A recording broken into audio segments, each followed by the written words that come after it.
Welcome to Kiss the Reviews. I'm Armando, that's Corey, and today we're doing 2008's The Express. Before we get started, if you want to follow me or Corey on Twitter, you could follow me at Junior D's, you could follow Corey at Corey_idol. And as always, if you want to follow the show, you could follow us on Twitter, TikTok, and Instagram at Kiss the Reviews. And let's get into the cast of 2008's The Express. This film stars Rob Brown as Ernie Davis, Dennis Quaid as Ben Schwartzwalder, Clancy Brown as Roy Simmons, and Darren DeWitt Henson as Jim Brown. This movie is based on the life of Ernie Davis, who played college football at Syracuse. And I believe at the end of this movie, they start talking about Floyd Little, who ended up playing in the NFL for the Broncos. I don't know if that's why you wore the Broncos shirt. It was. But I think Jim Brown, Ernie Davis, and Floyd Little, Floyd Little was the last time Syracuse was actually relevant in college football. Yeah. Because what I found funny, and growing up near the Syracuse area in New York, I found it funny that, Dennis Quaid, he's the coach, and we're like, this year's a national championship. I'm like, I'm pretty sure that's the last time that was said in Syracuse, and this was in 1961. I won't lie to you. When he started talking about a national championship, I'm like, is this a basketball movie? Yes! Yes! Obviously, this was a request, and a special request, shout out. But this was a request, and we've done other biopics, obviously. It's really, I like this movie, spoiler alert, but it's really hard to fuck up a biopic. Yes. I mean, you got to have some drama.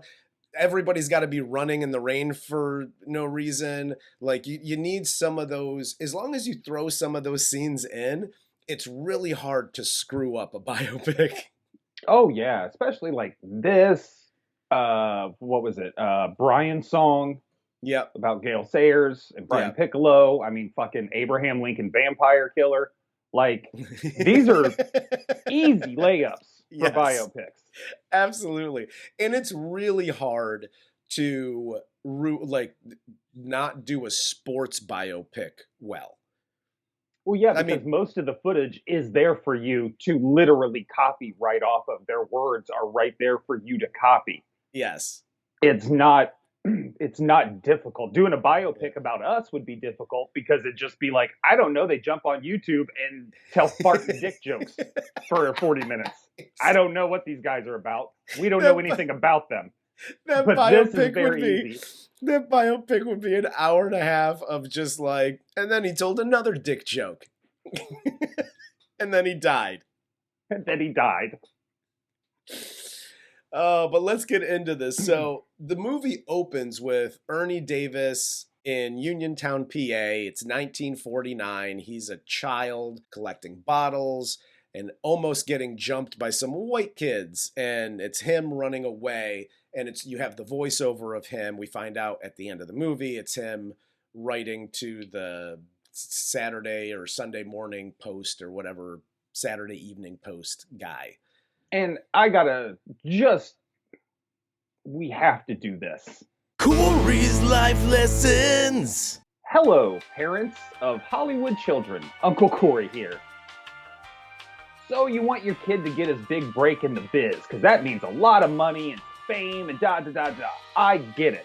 I've read the Macaulay Culkin story. I understand parents' motivation 9 times out of 10 behind this. However, name me a child actor who said the N-word and then went on to have a career after that. I'll wait. Don't do this to your children. If they're like, yeah, you're going to play racist boy number 1 and his first line is, those are our bottles, N-word. You say no. Yes. No. I'll sign up for Little Men or Billy Elliot or whatever the fuck else comes out next. I'm not doing this. Absolutely.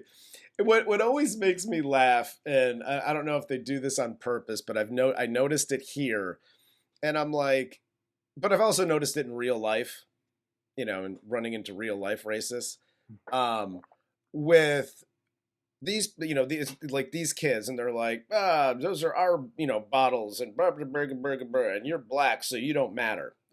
Fucking cool, I get it. It was 1949. But also, why do you have like people with that either look like they got hit in the face with a shovel thinking they're superior, or they have like a massive lisp? The one kid has like a big underbite. Like, if I'm Ernie Davis, I'd be like, look at me. Like, I'm awesome. My face is proportionate to like the rest of my body. Like, my arms and legs are the right length. Y'all are fucked up inbreds. I don't understand how you think you're superior to me. Dude, like how do you have a kid with his nose smushed in, his ears out, he's got freckles all, hey man, that's my shit. What in the fuck? And he's just hanging around train tracks waiting for black kids to beat up? What the fuck is going on in this town?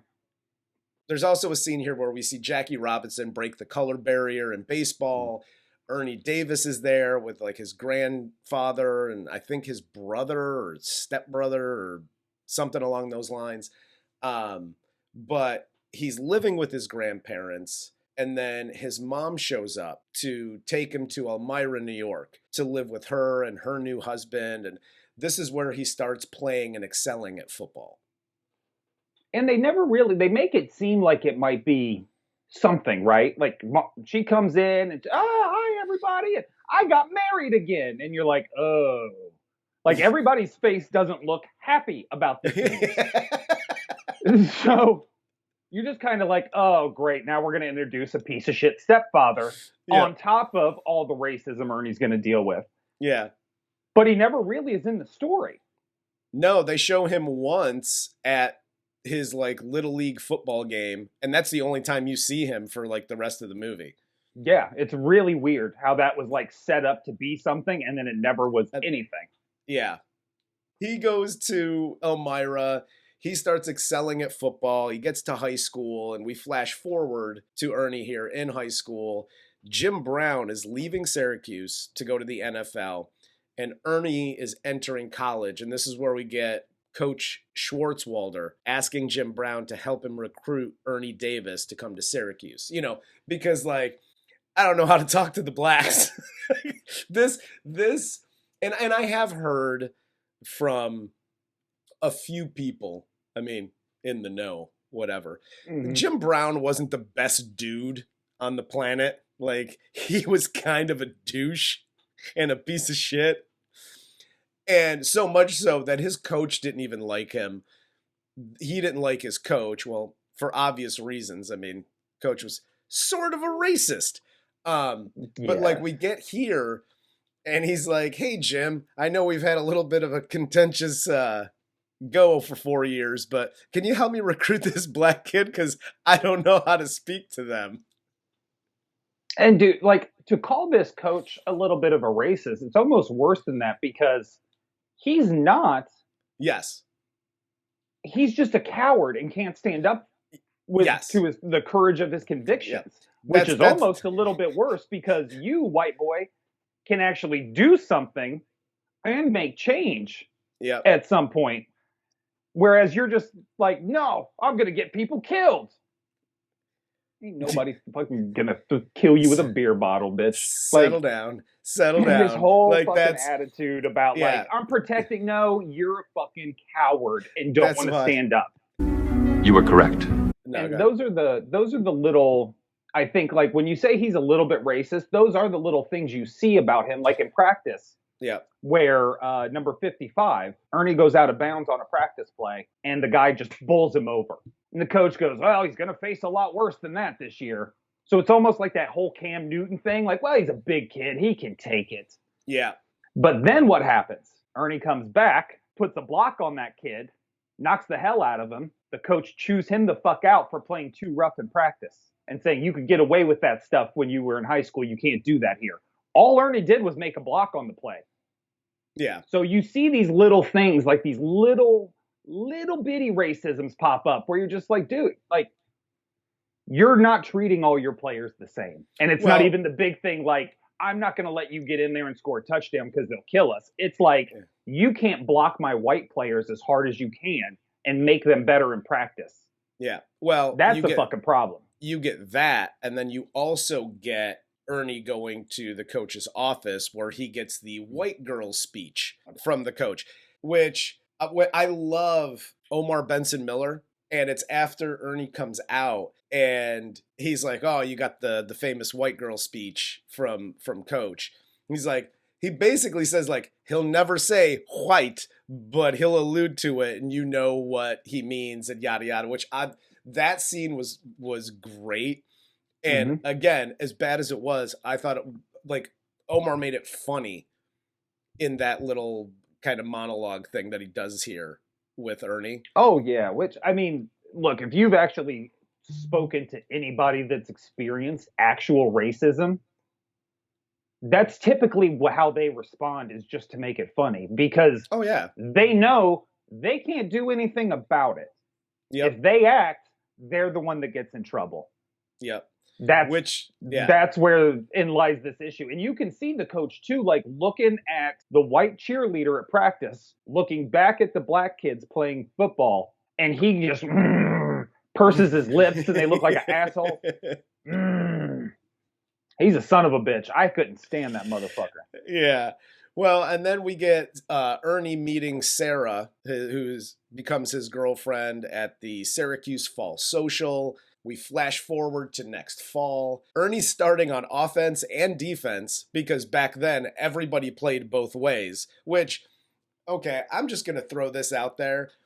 I know like a lot of people are like, today's players are soft. It doesn't really matter what sport it is. But like for real, when you look back at, the Jim Brown era, the Ernie Davis era and before, you literally played both ways. And I don't understand how they did it because, this isn't baseball where, everybody plays both ways because you stand around for a lot. And don't at me, baseball fans. But in football, I mean, you're getting into car crashes every 5 seconds on the field. And literally for 4 quarters because you're playing both sides of the ball. Yeah, it's crazy, dude. That shit's nuts. Well, and that's also why they had 4-year careers back then. Instead of, the careers you see today where like Tom Brady's playing for 20 years. It's because of all the punishment those guys took back in the day. And players' unions actually stepping up and being like, all right, can we call this? Because this is bullshit. Exactly. But he's a starter. He's playing well. But when he goes back home, he's kind of torn between the expectations at Syracuse and kind of going back to what you were talking about is like, if you step out, like and he says it here, they're watching every move I make. And if I make any move that isn't, pristine, like I get the hammer basically. And so he's torn between like the expectations at Syracuse and the civil rights movement that his brother Will is involved in. And at that time, I understand like where Will is coming from because, back then, obviously the civil rights movement was like in full swing. Yep. And you have this platform to speak to the world, the entire country. And we would like you to use, I would like you to use that to speak to all of these people, to let them know that you're not just a football player.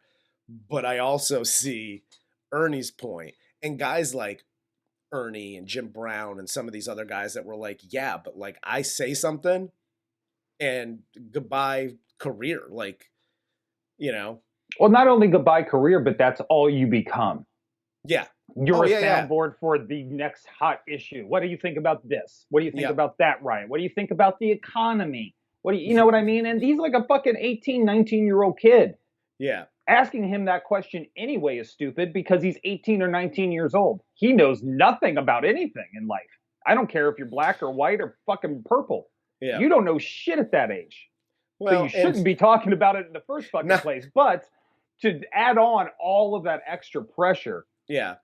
I mean, like, Jackie Robinson, I mean, we all look at it now, Jackie Robinson, but the blueprint he set in breaking the color barrier for how to do it, keeping your mouth shut by and large, going out on the field and playing, because you know you are a lightning rod, regardless of what. You can't tell a fucking joke without somebody taking it seriously, and they're going to turn it around and mash it up. So for him to follow Jackie's playbook here and to actually have that in his mindset, because I'm sure he wanted to speak out.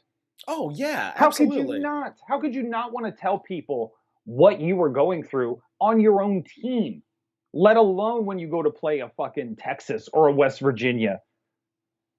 You know what I mean? So, like, just him being able to stay the course and let his playing do the talking for him is actually what got him over the top in that situation. Yeah. No, absolutely. Now, before I get added, like, yeah, way to go, buddy, you said it. I'm not saying athletes shouldn't be allowed to speak. I am not in the shut up and dribble camp. Say what the fuck you want to. It's your life. Listen, at the end of the day, I'm not in that camp either. Say whatever you want. I don't care. But if you're basing all of your, I don't know, your life choices on what an actor or an athlete or whatever says, you got more problems than just the actor or the athlete speaking their mind. Like, you need to make your own mind up on your own shit. Like, for real. But when Ernie gets back to school, Syracuse goes on this tear. They go undefeated. He then gets news that his grandfather died, and he goes back home to bury him. And we then get the game in West Virginia. This is where the game comes up, where they play the Mountaineers. And this is where Ernie finally breaks his silence with his coach. This is basically like Varsity Blues, where it's like the white running back gets the ball, or the Lance on the sweep, because they don't want the black kid to score. And the coach is, his justification for it is like, oh, there's going to be basically a race riot if we allow you to score. And it's like, dude, they're already getting their face smushed in by, like, it was like 34-0 in that game. It's like, yeah, let him lean forward for a touchdown. It'll be fine, guy. But this is where Ernie just, like, loses his shit. Am I an X and O in your goddamn playbook, or do you see a person standing here? And the way he did it too was great, where he does not get out of his face. Yeah. Like, you are going, because that's how we feel. Like, am I fucking invisible? Like, you know what I mean? Like, that's doing? Such a great line, by the way. And just gets in his ass, Randy Moss style, and it was amazing. Yes, absolutely. And they're undefeated. So they go undefeated after this. Like, he keeps him in the game. He lets him score the foosball touchdown, and they go undefeated. And they're at the end of the season, and they go to the Cotton Bowl to play the number 2 ranked Texas, the Texas Longhorns. So they go to Texas, where the weather is hot and the racism is thick as fuck. Jesus. I mean, right off the rip. So this is the question I have for the team in Syracuse. Okay, so you're going to Texas. You were there a couple years ago in the Cotton Bowl when you lost with Jim Brown. Yes. How the fuck do you not know it's segregated? They pull a, what? They can't get in the hotel? No. It's called the Aristocrat. Of course they're not getting in the hotel. They're probably still not getting in the hotel today. LeBron's got to stay down the street. Are you out of your fucking mind? It's Texas. How do you not know this? That was the first question that came to my mind, because, like, so Ernie's a sophomore at this point. So literally 2 years ago, it's not like you were watching, Walter Cronkite or whoever was doing the news back then, and he was just like, breaking news in Texas, no more segregation. Like, that didn't happen. So what the fuck did you think was going to happen? Because before they get there, before they even leave to go to Texas, the coach basically says, Dennis Quaid just says, like, hey, we know what it's going to be like when we go down there. And then they get there.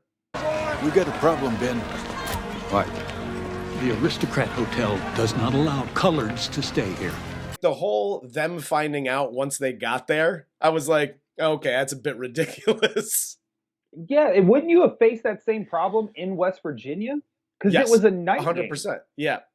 So they have this conversation too, where like the coach is told that the mayor and the NCAA are afraid of race riots if Ernie plays, and Ernie refuses to sit. Schwartzwalder agrees to play him and says like he's gonna play, and then the game literally goes as expected. You know, it's the refs aren't throwing the flags, and Ernie's getting the shit beat out of him.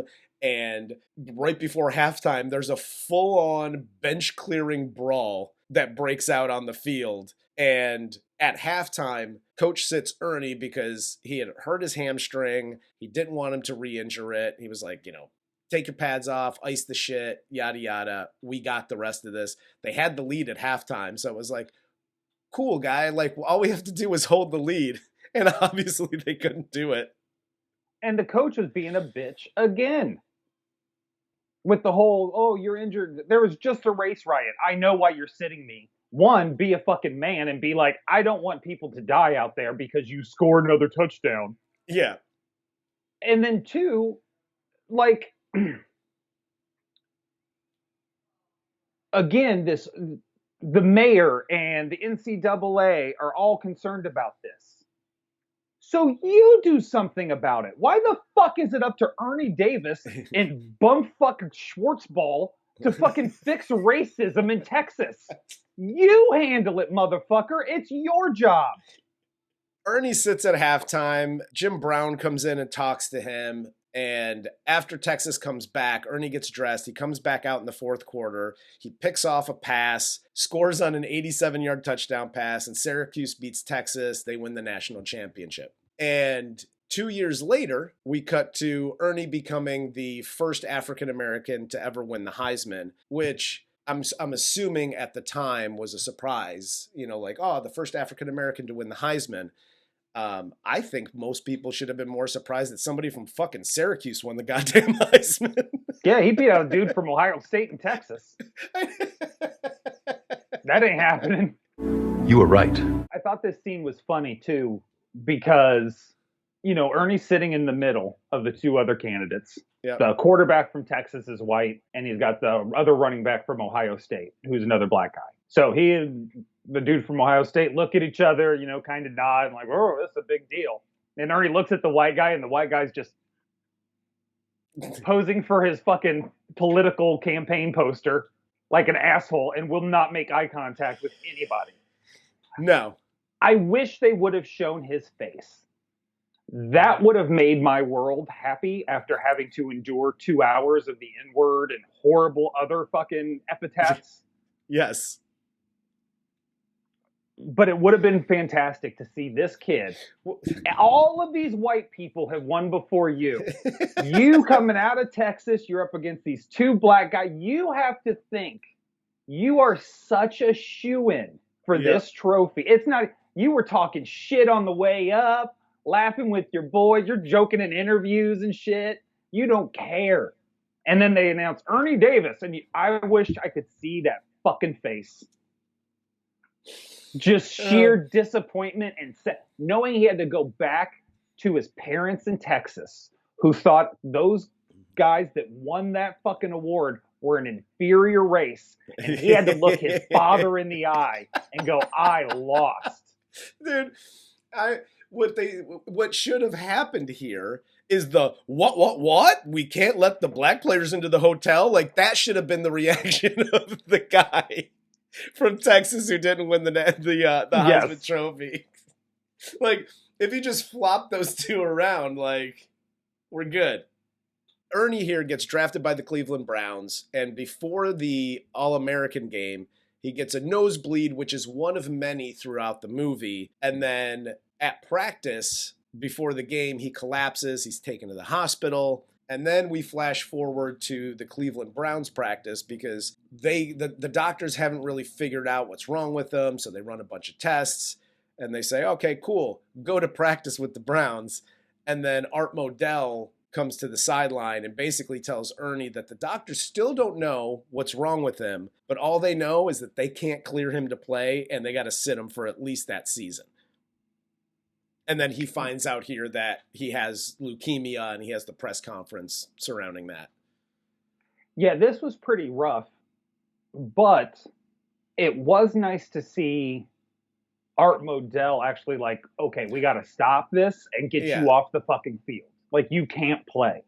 Yeah. Because everybody else has seemed to basically be like, unless they're afraid of a race riot, get out there and tote that rock, son. Yeah. Like, exactly. That's your job. Get out there and fucking do it. And so for them to actually stop him and be like, all right, like, we need you for next season. We don't need you now. You need to fucking chill because you got this thing going on.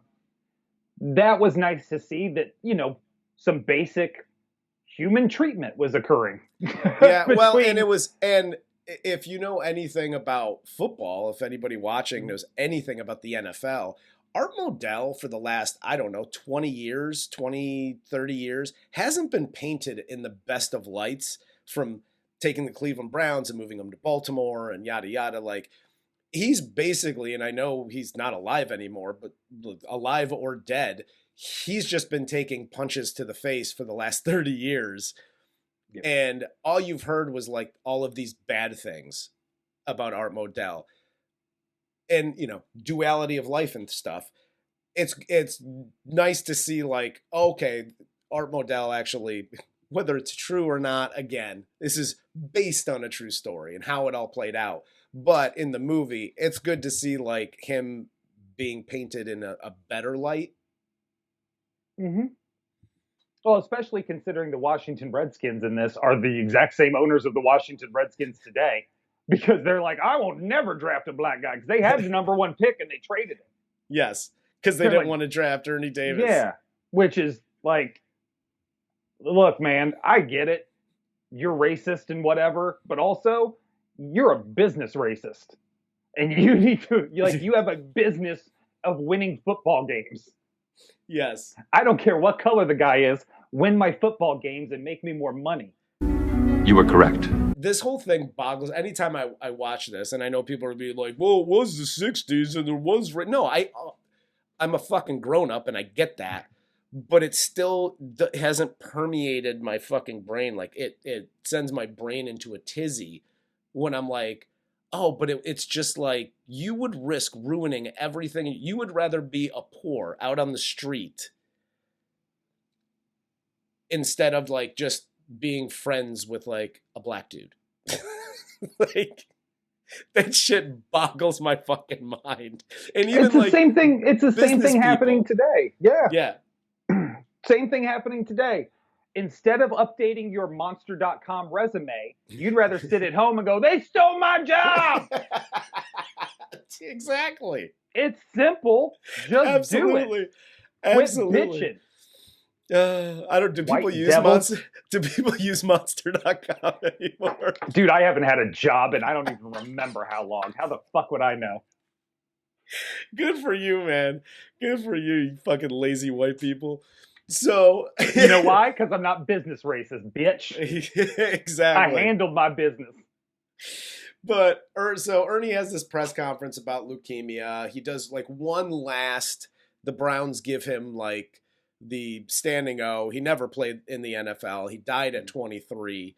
And we get the voiceover of him, and it's him finishing the letter to Tom Martin at the Saturday Evening Post, and end of movie. Again, I love biopics.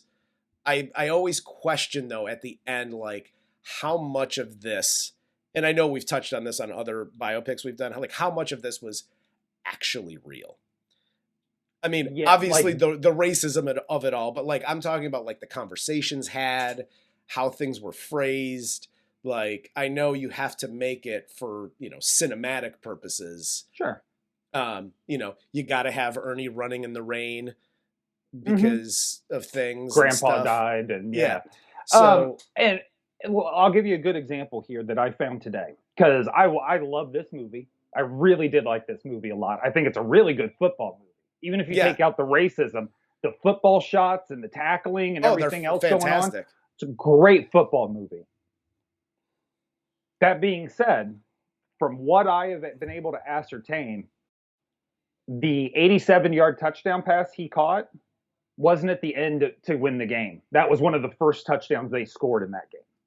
Oh, okay. So it's just those little things they spin around to give it that more dramatic. Yeah. Because I watched highlights from that game today. Mainly, I wanted to see if I could find the brawl.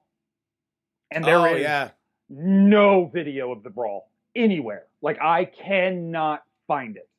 The closest thing I came to finding was like the old-timey radio guy who's doing the highlight reel. And he's like, oh, after some craziness right before halftime, we get back to a more calamity-filled third quarter. Like, he goes off about like something that happened, but doesn't talk about it. And in some of the highlights, you can see they cut it quick, like real quick. But you can see when Ernie gets tackled in the Cotton Bowl game. Yeah. Some of the extra players diving onto the pile at the end. And then all of a sudden it cuts and goes to the next clip of him. Like, all of the extracurricular in that game has vanished from history. Oh, wow. That's super interesting. That's super interesting. You know, so if anybody can find it out there, let me know. Syracuse has got a reel-to-reel somewhere in like the annals of their film room or whatever that has all of it. Dude, the way this country's going, we'll know who killed JFK before we see the fucking real Cotton Bowl riot. We're going to see live aliens. For real. But no, I mean, dude, at the end of the day, I love this movie. I think this movie's great. I think everybody does a fantastic job. And again, like you said, just as a football movie, it's a very good movie. Yeah, and before we end, I do have to do this. Because I think this is important, especially now. Corey's Life Lessons. Hi, Hollywood movie makers. Uncle Corey here. It's going to take you a little bit of work because all of the films now are older. But when Chadwick Boseman just randomly pops up in a movie, fucking warn us. That is a triggering event for a lot of motherfucking people. And I do not appreciate seeing that shit as a surprise. Especially when I've endured the emotional turmoil of an hour and a half of just pure hate and racism. And then you're going to pop up Chadwick and be like, oh, here he is. Fuck you. Don't do that to people. Put a fucking warning at the beginning of the film. You want a title card at the beginning of every Chadwick movie. This film may have an appearance by Chadwick Boseman. Prepare yourself. Oh my God. Chadwick plays an extra in a bar in this movie. You may or may not see him. I'm not sure, but just in case, here's a warning. Please. I like it. New rules. Well, with that said, I don't have anything. Do you have anything else? I got nothing. All right. For Corey, I'm Armando. This is Kiss the Reviews, and this was 2008's The Express.